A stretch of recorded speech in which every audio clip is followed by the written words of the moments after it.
This lesson we're going to calculate the determinant of a 3 by 3 matrix. To recap, you already should know how to calculate the determinant of a 2 by 2. And we write determinant with straight lines, remember. And the determinant of a 2 by 2, very simple. A times D, subtract C times B. Now how does that interpret for a 3 by 3? Formula is a little bit more complicated, and so for this one I'll write a formula out for this one, and it's going to look a little bit different because you have to calculate determinants of parts of this matrix to start with. If I write it out, it will look like this. We take, first of all, this number and we multiply it by the determinant down here. So that will be A multiplied by the determinant of E, F, H, I. Having done that, we'll erase that one. We now take B and we multiply it by the determinant of D, F, G, and I. But it's subtract B. First coefficient, we just took A. B, however, it's minus B multiplied by the determinant of what's left. That's shaded is D, F, G, I. And the final one, remove those. The final one is to get C, which again is positive now, and we multiply that by the determinant of these four. So that will be D, E, G, H. Now, it looks a little bit more complicated, but once you've got the hang of it, it's straightforward enough. I need to put back my bracket. Now, many people like to think of this as you cover up the column that's connected with A when you work out the determinant of E, F, H, and I. That's one way you might like to think of it, to try and remember the formula. And when it comes to the B, remember it's a subtract for the B. And what's left is the D, F, G, and I. And that's the determinant you calculate there.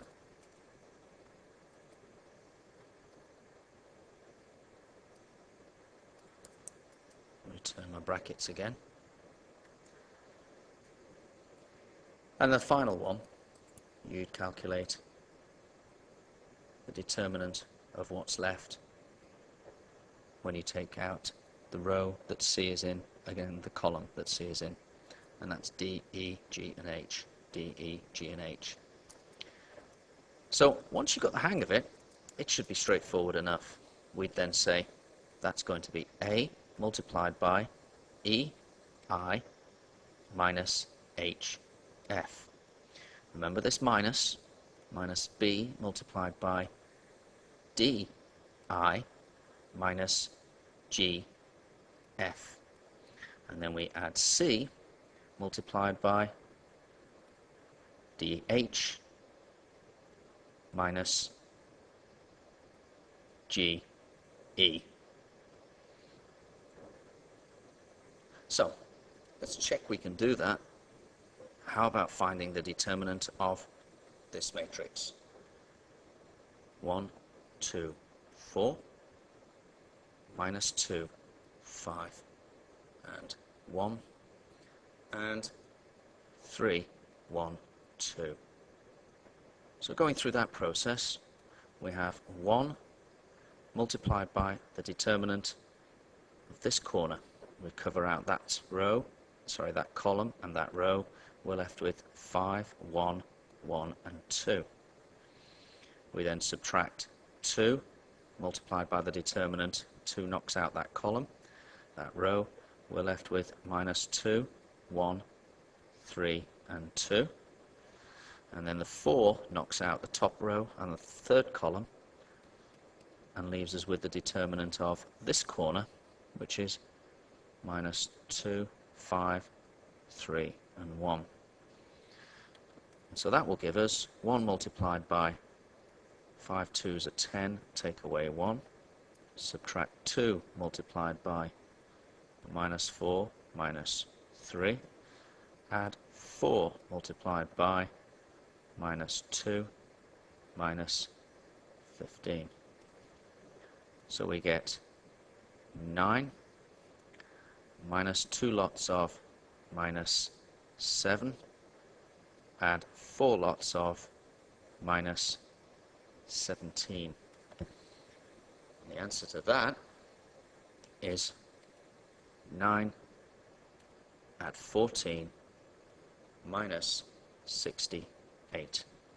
So our determinant value is minus 45. Now, that's the kind of exercise that you could be expected to do. But again, you should be acquainted with the use of the calculator. Let's run through that. Let's introduce our matrix as matrix A. In this case, 3 by 3 matrix. Let's put the values in that we have, and let's check to see that we can work that one out. So that's 1, 2, 4 on the top row, minus 2, 5, 1 on the second row, and 3, 1, 2 on the last row. That one's empty. That one's done, sorry. Come out of that, exit that. Our options button, matrix button, F2, and we'd like to find the determinant of the matrix, which we called, whoops, excuse me, it's not shift button, it's alpha A. And the determinant of that matrix is indeed minus 45. So make sure you can do it both ways, but appreciate it's very likely this process would be expected of you in a non-calculator paper.